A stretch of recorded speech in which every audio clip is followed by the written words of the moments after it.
All right, let's get to best original screenplay. Dave, what do you got? Okay, so The Brutalist is my first nominee. I think Brady Corbet, and I'm trying to remember his wife's name who wrote this with him, Mona something. I can't remember, but it is Fastfold. Fastfold, Mona Fastfold. Yeah, it is big. It is unwieldy. It is challenging, and it is chock full of just about everything you can imagine. And a lot of that has to do with the script. And according to Brady Corbet, once he locked the script, there were basically no rewrites. No one was doing any ad libs. This is all on the page. Kind of an incredible work that they have put out. Okay.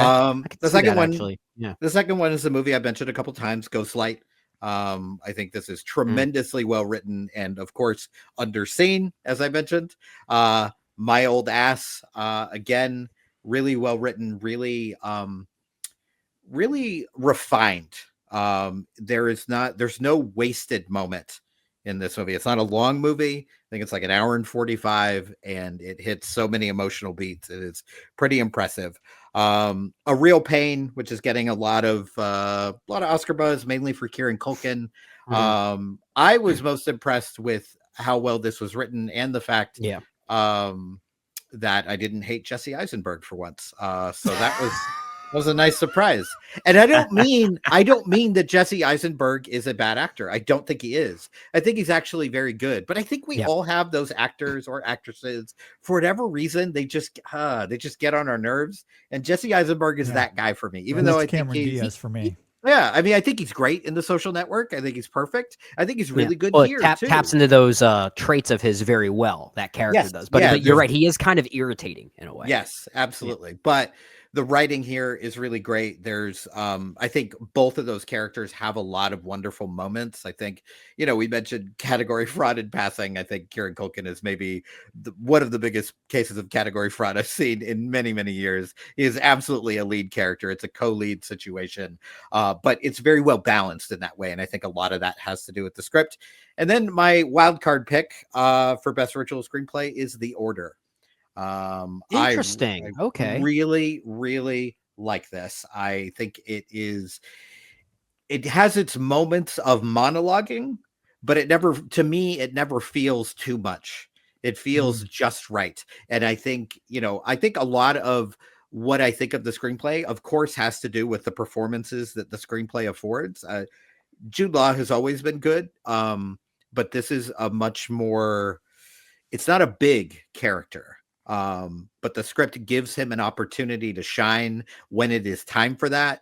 And we already mentioned Nicholas Hoult and his fabulous year this year. So I'm tabbing The Order with Best Original Screenplay nomination. The winner is The Brutalist. I just think I kind of want to own a copy of this screenplay. Like it's just got levels on levels on levels. There's certainly a very clear metaphor for the artistic process and things that Brady Corbet went through in one of my favorite movies, Vox Lux. I've been a Vox Lux defender from the beginning. I love it. 5 stars. Incredible. I adore it. It was my favorite movie of that year. So the fact that Brady Corbet is getting his moment in the sun is the world telling me I'm right is really what this is about. It's like, Dave, yes. I don't think that's how you are correct. That is how it works. Oh for me. My gosh. So Best Original Screenplay, Brady Corbet and Mona Fastfold. Well, all right. Dave is going to use this as a bigger opportunity to say that he's right and everyone else is wrong, especially me when I say The Brutalist is not among my 5 for Best Original Screenplay. That's all right. Not everyone understands art the way I do. It's fine. It's understandable. I like this movie quite a bit. It's a movie that I don't blame people that don't like. Like, I get it. I like it quite a bit. I just it hasn't stuck with me as much as some of these others, and admittedly, it's because it's such a big movie. There's so much of it.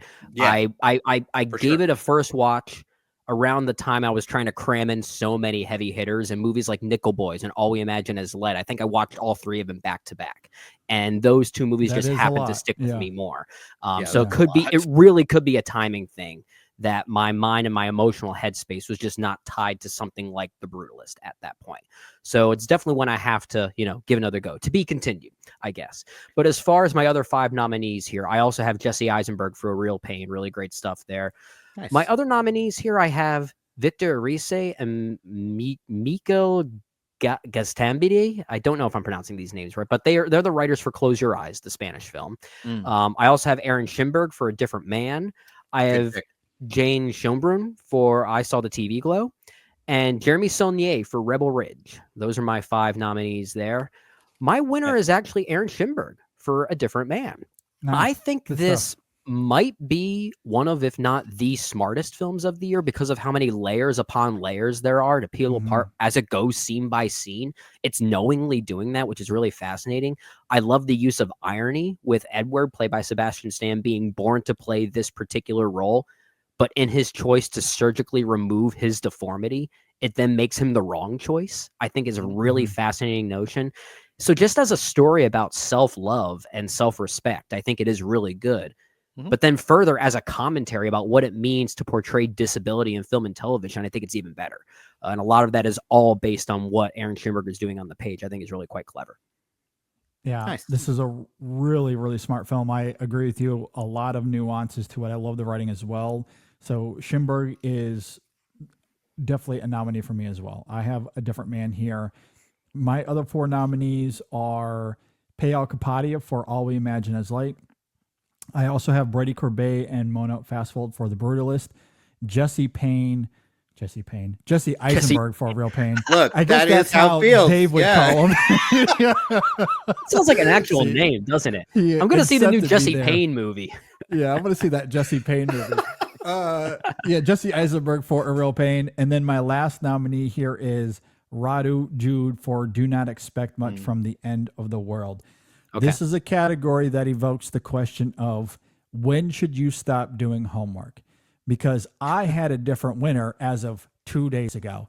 But no, I had to keep watching movies in preparation for the InSession Film Awards. And who told you to keep watching movies? Who told you? I don't know. I don't know. Again, that's why I raised the question. When should we stop? A month ahead of time? JD to stop. I told him to stop. I told him to stop hurting yourself. Keep going. Keep going. I mean, good Lord.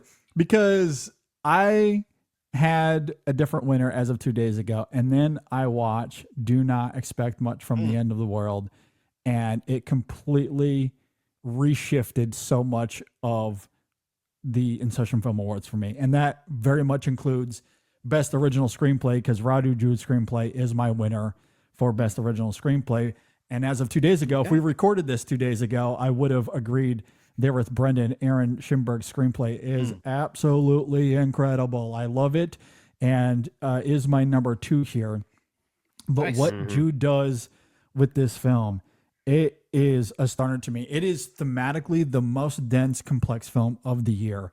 The way it intertwines social and political dramas of the past, specifically the 1980s, to today, as the film shifts from 1980s Romanian drama about this female taxi driver to the modern day where Angela, the character that we follow, she drives around Bucharest for this video project. The parallels between those two timelines is really, really striking. And that on its own terms is impressive. But that's really just scratching the surface, because Jude's screenplay also wrestles with corporate greed and manipulation and the tendency of capitalism to blame injuries of workers on themselves. It's going after the Romanian government, selling itself to Europe. There's ideas of racism and prejudice here, toxic masculinity, and how the film uses TikTok as a literal filter for that in the film is absolutely hysterical. There's a Huey Boll cameo that had me on the floor. It's about filmmaking itself. Hell, it's even about the bad roads and drivers that are in Romania. There's no way all of this should work in the same movie, and yet I would argue it very much does, because ultimately this is a movie about how it's a miracle that we're able to live our lives in this world the way that it is. The fact that we can make it through a day is remarkable. It is a miracle. That is ultimately the film's ethos and its premise. That's what it wants to convey more than anything else. The way power is structured, we should not be able to survive. We shouldn't. And yet we somehow are able to make it through. And look, when you get to the end of the film, it is a little bleak in terms of like where the film kind of leaves you in some of that. But in arriving to that ending, as heavy as the commentary kind of is, it really is the funniest film of the year for me. I think the dialogue is cracking. There is a warehouse joke. Obviously, I don't want to give it away, but there is a warehouse joke that is told when they're on this Zoom call that I had to pause the movie. I almost fell out of my chair. It was so good. Interesting. Okay. I absolutely loved it. So like to me, it's the funniest film of the year. It has one of the best central performances of the year as well. And it all kind of starts with this screenplay. It's navigating so much. It is a really dense movie, and it's, I don't know, nearly 3 hours. It's kind of a long movie as well. But the way it navigates all of these things into one seamless thesis, I think is brilliant. I think it is nothing short of brilliant. I adored the movie. Absolutely love it. Cannot recommend it enough. Do not expect much from The End of the World. My winner for Best Original Screenplay. Guess I need to finish it.